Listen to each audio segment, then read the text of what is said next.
probably the great residual of this job is to have people say something like, when I hear your voice, I think of summer nights in the backyard with my mom and dad barbecuing, or painting the garage with my father on a Saturday afternoon, or fishing, or it's nice to be considered a bridge in someone's lives. So it's a great privilege for me, believe me, and I'm very aware of that, too. Absolutely. I am glad there is you. Well, that was a wonderful song. It was indeed. It's one of my favorites. Yeah, mine too. I always remember it. It was rather shocking to the good nuns.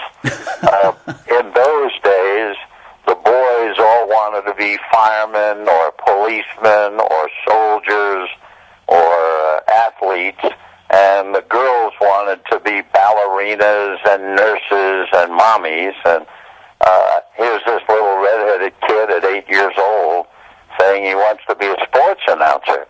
If that happened today, you would understand it, because there's so much radio, television, cable, so that the woods are full of sports announcers, and little kids, I'm sure, would be touched by that and be influenced by it. But in my day, when I was 8, probably the only sports that we had, there was no television, and the only sports on radio would be college football on a Saturday afternoon.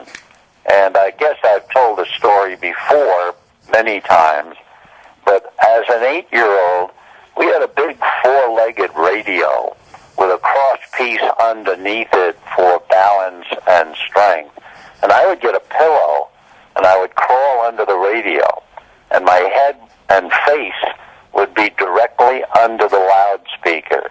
And I could be listening to some far-off game, Tennessee, Alabama, Texas A&M, whatever I was listening to, Michigan, Ohio State. And when someone did something and the crowd roared, that noise of the crowd literally came out of a shower head like water. And it just overwhelmed me. It engulfed me, and I would get goosebumps. And in the beginning, I would just think, I wish I was there. And then after a while, I began to wish, I'd love to be there with the crowd broadcasting the game. So from underneath the radio, somehow or other, I got into the radio itself. The worst job I ever had, which has been a point of reference from that day forward, I worked in what they euphemistically called the Silver Room. In my mind, that sounded wonderful. It was in the bowels of the Pennsylvania Hotel in New York. And the Silver Room turned out to be not much more than a walk-in closet. And down out of the ceiling, from almost like a coal chute, came every single piece of silverware used in the hotel. And the heat in there was overwhelming because we had to steam clean all of the silverware. The overwhelming smell of decayed food and steam caused me to pass out twice a day. Wow. And the man that I worked with would just pick me up and gently put me out in the hallway. And that was such a bad job that it was wonderful, because no matter whatever else I had to do in my life, if I thought it was tough, I'd stop for a minute and remember the Silver Room in the Hotel Pennsylvania. And all of a sudden the job I was doing wasn't that bad, and so I got that bit of philosophy about don't complain, get the job done. And I must say, the morning of the first game, I was at home, single, living with my mother, father, and sister. And the morning of the first game, I had a wonderful breakfast, and then went upstairs and threw everything up.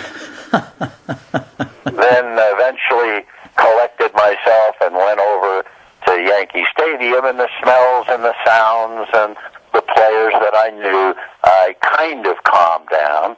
And then I had the wonderful and great Mel Allen, right, who said to me before the first broadcast, he said, I met your boss today, and he was talking about Walter O'Malley.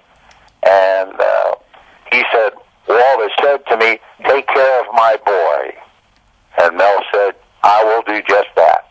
So the two things, hearing that your boss referred to you as his boy, and then hearing Mel say, this experienced, wonderful announcer, that he would, make sure I was okay.